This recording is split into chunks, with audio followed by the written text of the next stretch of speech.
আসসালামু আলাইকুম। আমি মিমুসা মাকবুল, সহকারী শিক্ষক, মহেশতারা উচ্চ বিদ্যালয়, মুক্তাগাছা, ময়মনসিংহ। প্রিয় শিক্ষার্থীবৃন্দরা, আশা করি সবাই ভালো আছো। আমি আল্লাহর রহমতে ভালো আছি। করোনার এই ক্রান্তিকালে আমরা তোমাদের কাছে এসে বা সামনে এসে ক্লাস নেওয়া আমাদের সম্ভব হচ্ছে না। সেজন্য সরকারের নির্দেশনায় আমরা এবং আমাদের স্কুলের হেড স্যারের সহযোগিতায় অনলাইনে ক্লাস শুরু করছি। তো আজকে অনলাইনের ক্লাসের শুরুতে আমরা অনলাইনে ক্লাস শুরু করব তোমাদের অষ্টম শ্রেণীর সপ্তম অধ্যায়ের পৃথিবী ও মহাকর্ষ নিয়ে। বিজ্ঞান বিষয়। এখন আমাদের বিজ্ঞানের সপ্তম অধ্যায় নাম হচ্ছে কি? পৃথিবী ও মহাকর্ষ।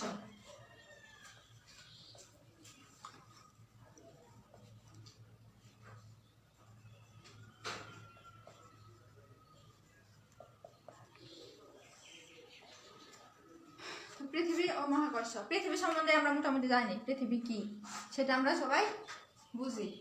তো মহাকর্ষ বলতে আমরা কি বুঝি? এখানে আমাদের মহাকর্ষ বলতে ব্যবহার করা হয়েছে একটা আকর্ষণ, যে মহাকর্ষ আকর্ষণ বা মহাকর্ষ বল। মহাকর্ষ বল বলতে আমরা বুঝি যে বলের দ্বারা বা যার দ্বারা আমরা পৃথিবীতে অবস্থিত এক, দুই বা ততোধিক বস্তুর মধ্যে আকর্ষণ। পৃথিবীতে প্রত্যেক বস্তু একে অপরকে আকর্ষণ করে। এই আকর্ষণ বলকে বলে মহাকর্ষ বল। আর এই মহাকর্ষ বল কিছু সূত্র বলতে একটা সূত্র আবিষ্কার করছে বিজ্ঞানী নিউটন বিজ্ঞানী। একে তো চিনি আমরা মোটামুটি, যারা কাউকে যদি জিজ্ঞাসা করা হয় যে কোনো বিজ্ঞানীর নাম বলতে, সবাই আগে নিউটনের নামই বলে। আশা করি তোমরা নিউটনকে চিনো বা আগে থেকে তার পরিচয় জানো। এখন সে মহাকর্ষ সম্পর্কে যে সূত্রটা আবিষ্কার করছে সেটা আমরা চারটি ভাগে ভাগ করলে আগে আমাদের বোঝা এবং মনে রাখা সহজ হয়। সেই জন্য বলছি যে কয়টা সূত্র আবিষ্কার করছে। এখন নিউটনের মহাকর্ষ সূত্রটি হচ্ছে প্রথম ভাগ।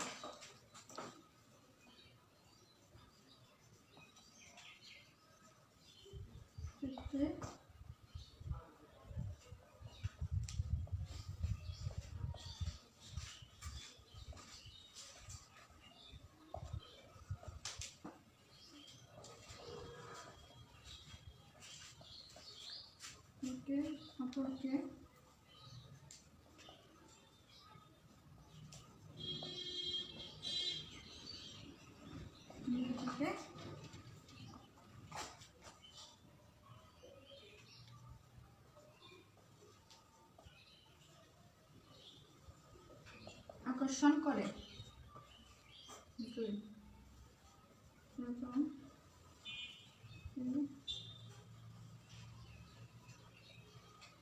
আকর্ষণ বলে মান।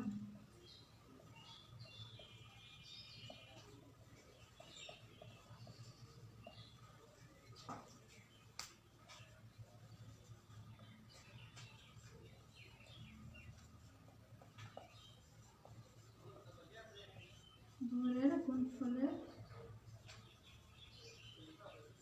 সমানুপাতিক।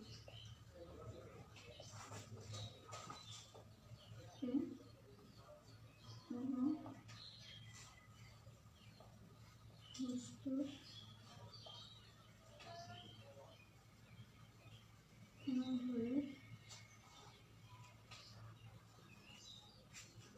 মধ্যকার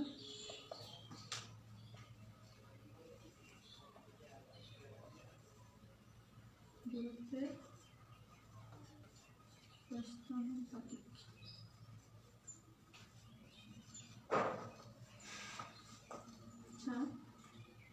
এবং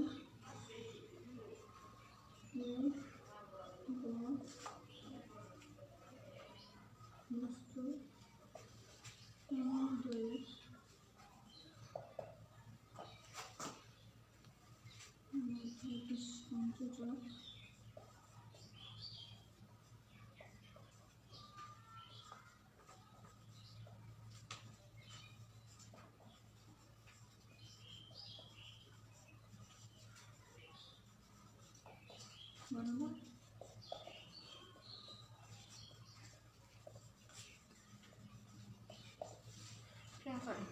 এই হচ্ছে আমাদের নিউটনের সূত্রের 4টি ভাগ।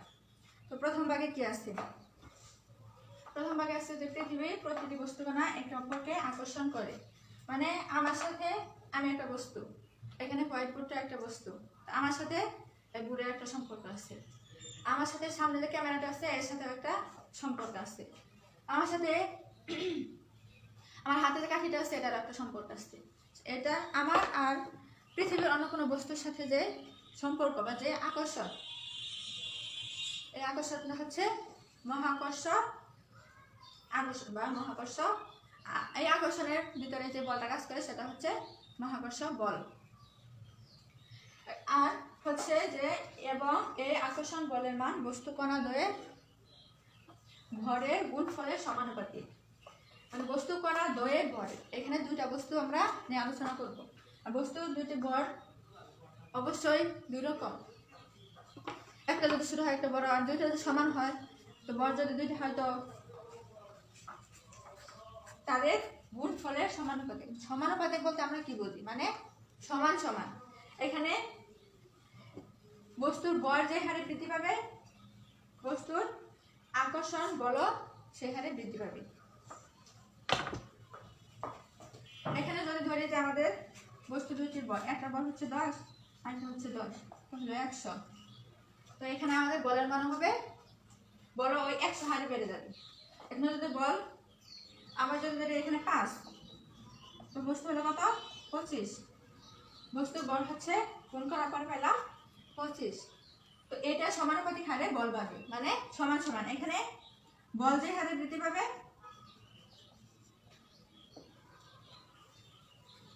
মানে বল বৃদ্ধি পেল, ভর বৃদ্ধি পেল, ভর বৃদ্ধি পেলে ভর বৃদ্ধি পাবে, ভর বৃদ্ধি পেলে ভর বৃদ্ধি পাবে। এটা হচ্ছে সমানুপাতিক সম্পর্ক, মানে সমান সমান।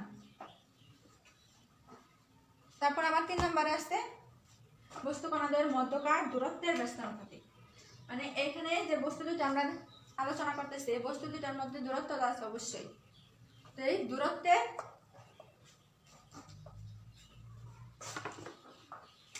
বর্গের ব্যস্তানুপাতিক। বস্তু কণাদের মধ্যকার দূরত্বের ব্যস্তানুপাতিক।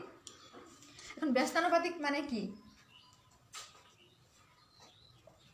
মধ্যকার দূরত্বের ব্যস্তানুপাতিক। ব্যস্তানুপাতিক মানে মধ্যকার দূরত্বের বর্গের ব্যস্তানুপাতিক। এখানে ব্যস্তানুপাতিক হচ্ছে মানে ভাগ বা কম। যদি আমাদের বল আকর্ষণ বল বাড়ে দূরত্ব কমে যাবে, আবার দূরত্ব যদি বাড়ে বল বেড়ে যাবে। তো এখানে যদি আমরা ধরি যে বস্তু যদি মধ্যকার দূরত্ব আছে 2 আর এটা যদি বর্গ করি 4, তো এখানে আমরা পেলাম দূরত্ব পেলাম 4। আর যদি আমরা এখানে ব্যস্তানুপাতিক সম্পর্ক যেহেতু বলের সাথে, আর বল যদি বের করতে যাই তাহলে আমরা এটা বললাম যে ব্যস্তানুপাতিক মানে ভাগ, এটাই ভাগ করব। ভাগ করলে আমরা কি পাই? এখানে যদি আমরা দূরত্ব পাই 4 তাহলে আমরা বল পাবো 1, মানে 4 ভাগের 1। আবার যদি এখানে আমরা 4 এর জায়গায় যদি 9 পাই, মানে যদি মধ্যকার দূরত্ব 3 থাকে এখানে হলো 9, তো আমাদের আকর্ষণ বল হবে 9 ভাগের 1। এভাবে যদি নিচে 100 হয় তাহলে আকর্ষণ বল হবে 100 ভাগের 1। আশা করি সবাই সমানুপাতিক এবং ব্যস্তানুপাতিক সম্পর্ক বুঝতে পারছো। তারপর আছে আমার এই বল বস্তু কণাদ্বয়ের মধ্যবর্তী সংযোজক সরলরেখা বরাবর ক্রিয়া করে। সংযোজক মানে কি? বস্তু দুইটা যেখানে যুক্ত করা হয় সেই সংযোগ বিন্দু বা সংযোজক সরল রেখা বরাবর ক্রিয়া করবে। এখানে ধরলাম এটা একটা বস্তু আর এটা একটা বস্তু। এখন এদের আমরা সংযোগ করলে আমরা বিভিন্নভাবে সংযোগ করতে পারি। এখানে তো আঁকা বাঁকা গেল, এটা একটা সংযোগ, কিন্তু এটা সংযোজন হইল, কিন্তু এটা সরলরেখা হয়েছে। সরলরেখা আমরা চিনি কি?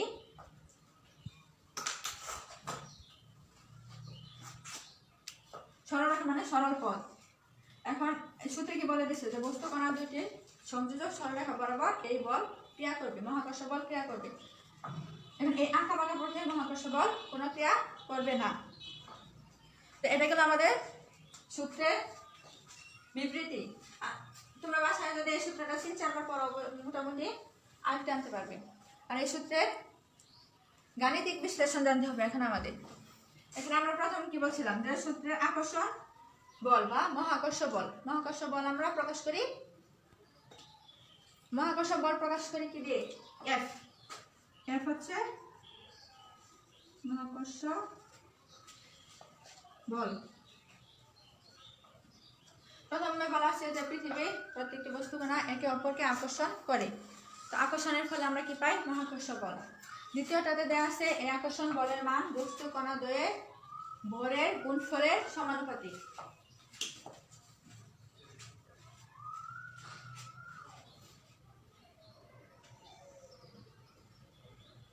এটা একটা বস্তু, এটা হলো m1 ভর, এটা হচ্ছে m2 ভর। এদের মধ্যকার দূরত্ব হচ্ছে, মধ্যকার দূরত্বটা আমরা দূরত্ব নির্ণয় করতে গেলে এখান থেকে এখানে নির্ণয় করতে পারি, এখান থেকে এখানে নির্ণয় করতে পারি, কিন্তু এটা কোনো স্পেসিফিক দূরত্ব হবে না।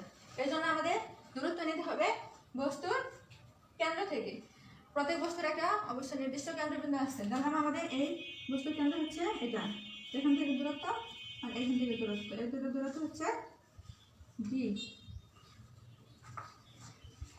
তো আমাদের সূত্রের দ্বিতীয় ভাগে কি বলা ছিল যে আকর্ষণ বলের মান বস্তু কণা দ্বয়ের ভরের গুণ ফলের সমানুপাতিক। এটা হচ্ছে সমানুপাতিক চিহ্ন। তারপর তৃতীয় ভাগে কি দেয়া আছে? এবং এই বল বস্তু কণা দ্বয়ের মধ্যকার দূরত্বের বর্গের ব্যস্তানুপাতিক। তো আমাদের মধ্যকার দূরত্ব বস্তু দুটির ডি। তো যদি আমরা নির্ণয় করতে যাই যে এদের বর্গ কত, মধ্যকার দূরত্বের বর্গ ডি স্কয়ার। এখন ডি স্কয়ার হচ্ছে মহাকর্ষ বলের ব্যস্তানুপাতিক। তো মহাকর্ষ বলের ব্যস্তানুপাতিক বলতে গেলে আমরা এখানে যেহেতু আমাদের সমানুপাতিক ব্যস্তানুপাতিক দুইটাই আছে, তো আমরা ব্যস্তানুপাতিক আর আগে বলছিলাম যে ব্যস্তানুপাতিক অবশ্যই আমরা ভাগ আকারে লিখি। তো ব্যস্তানুপাতিকটা আমরা দিলাম নিচে, ব্যস্তানুপাতিক কি বর্গের দূরত্বের বর্গের ব্যস্তানুপাতিক, তাহলে কি ডি স্কয়ার। আর বলা আছে এই বল তাদের মধ্যকার সংযোজক সরলরেখা বরাবর ক্রিয়া করে। তো আমাদের সূত্রের 4টি ভাগের গাণিতিক ব্যাখ্যা পেলাম আমরা।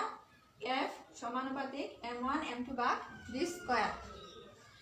এখানে বলতে পারো সমানুপাতিক চিহ্নটা ওঠানোর জন্য আমরা এখানে জি ব্যবহার করতে পারি, m1 m2 ভাগ ডি স্কয়ার। এখানে জি কি জন্য ব্যবহার করলাম আর জি কি এটাকে আমরা জানি। এখন জি হচ্ছে আমাদের মহাকর্ষ ধ্রুবক। ধ্রুবক এটার মানের কোনো পরিবর্তন নাই। এটা আমরা আমাদের সুবিধার জন্য বলো বা আমাদের সুবিধার জন্য বলো ব্যবহার করি। আর এই মহাকর্ষ ধ্রুবক সম্বন্ধে আমাদের তেমন একটা বিজ্ঞান বইয়ে তেমন একটা আলোচনা করা নাই। এটা পরবর্তী ক্লাসে আমরা ভালোভাবে এবং পরবর্তী মানে 9-10-এ এইসব সম্পর্কে, এই ধ্রুবক সম্পর্কে বিস্তারিত আলোচনা জানতে পারবো। তো এরপর আমার আছে, তো এটা গেল মহাকর্ষ বলের সূত্রের গাণিতিক রূপ। এটা আমাদের অঙ্ক করতে গেলে ওই সূত্রটা মনে রাখতে হবে। আর এখানে একটা বিষয় অবশ্যই মনে রাখবা যে সমানুপাতিক ব্যস্তানুপাতিক যাতে আমরা গুলাইয়া না ফেলি, দুইটা কোনটা সমানুপাতিক কোনটা ব্যস্তানুপাতিক আমাদের অবশ্যই ভালোভাবে খেয়াল রেখে লিখতে হবে। এটা ভুল হলে সূত্র ভুল। এরপর আছে মহাকর্ষ বলের পরে আমরা এই অধ্যায়ের আছে কি অভিকর্ষ বল। অভিকর্ষ বল বলতে কি বুঝি?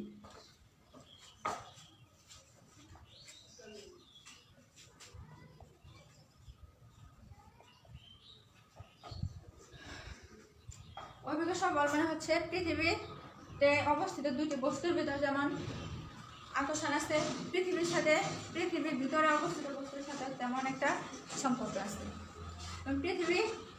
পৃথিবীতে অবস্থিত অন্য কোনো বস্তু যে আকর্ষণ সেটা হচ্ছে অভিকর্ষ। আর এখানে যে বলটা ক্রিয়া করে সেটা হচ্ছে অভিকর্ষ বল। এখন দেখো আমার এই মার্কারটা যে ফেলে দিলে নিচে পড়ে যায় সেটা হচ্ছে অভিকর্ষ বলের কারণে। আর নিউটনের একটা গল্প অবশ্যই শুনছো যে নিউটন এক আপেল গাছের নিচে বসেছিল, তখন সে বসে থাকা অবস্থায় তার মাথায় আপেল পড়ে গেছে। আর এই আপেলটা কি জন্য পড়ছে? এই অভিকর্ষ বলের কারণে।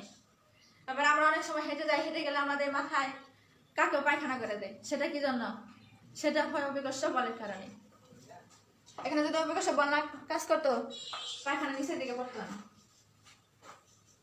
আর এই অভিকর্ষ, সেটা আমরা এখন জানলাম অভিকর্ষ বল। অভিকর্ষ বলের ক্ষেত্রে একটা ত্বরণ আছে, সেটা নাম হচ্ছে অভিকর্ষজ ত্বরণ। আর এই ত্বরণকে আমরা জি দিয়ে প্রকাশ করি। এখন অভিকর্ষজ ত্বরণ বলতে কি বুঝি? যে ভূপৃষ্ঠে মুক্তভাবে পরন্ত কোনো বস্তুর বেগ বৃদ্ধির হারকে অভিকর্ষজ ত্বরণ বলে।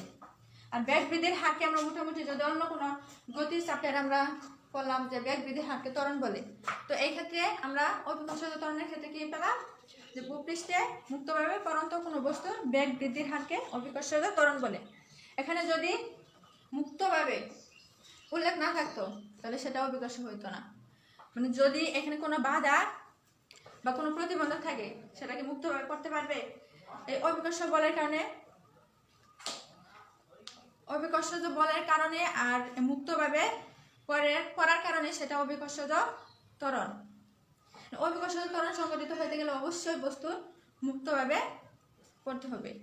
এখন যদি বলো যে একটা কাঠের টুকরা আর একটা কাগজের টুকরা আমরা উপর থেকে তোর একতলা ছাদ বা পাঁচতলা ছাদ থেকে ফেলে দিলাম, এখন কি দুইটা বস্তু একসাথে নিচে পড়বে?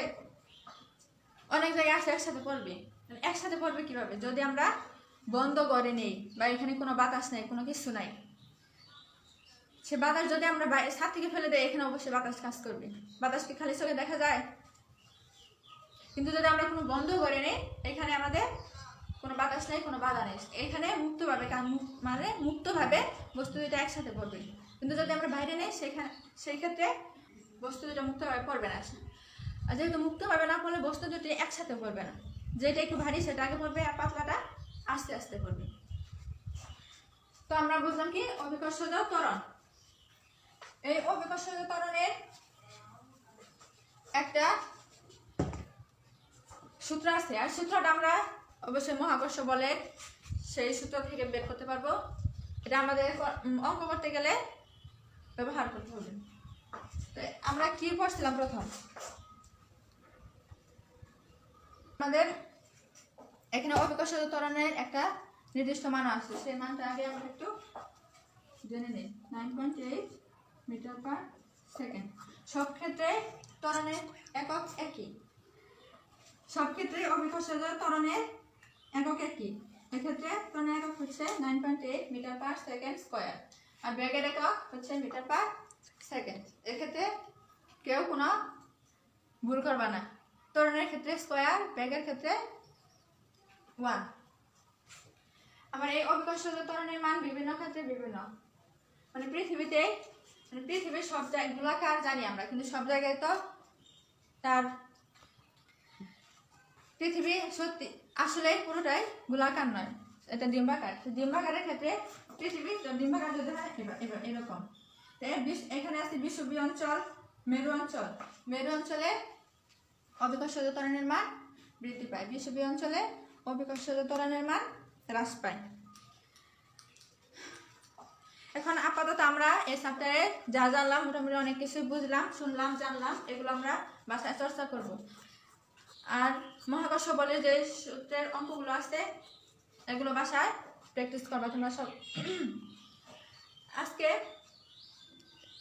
আমার অনলাইন ক্লাস এই পর্যন্তই। আশা করি তোমরা সবাই বাসায় মনোযোগ দিয়ে পড়াশোনা করবে। সামনে যেহেতু পরীক্ষা হয় কিনা সেটা সম্পর্কে এখনো কোনো ফাইনাল কোনো সিদ্ধান্ত শুনতে পারি না এখনো। শুনলে অবশ্যই তোমরাও শুনতে পারবা। মাঝখানে যদি পরীক্ষা হয় অবশ্যই আমাদের প্রস্তুতি নিতে হবে যেভাবে হোক, যেহেতু পরীক্ষা হলে তো প্রস্তুতি আগে পরীক্ষা দেওয়া যাবে। এখন বাসায় পারো আর অনলাইনে ক্লাস যেরকম হয় ভালোভাবে দেখে শুনে বুঝে পড়াশোনা করবে। তোমাদের সবার জন্য দোয়া থাকলো, ভালো থেকো, আমার জন্য দোয়া করো। আসসালামু আলাইকুম।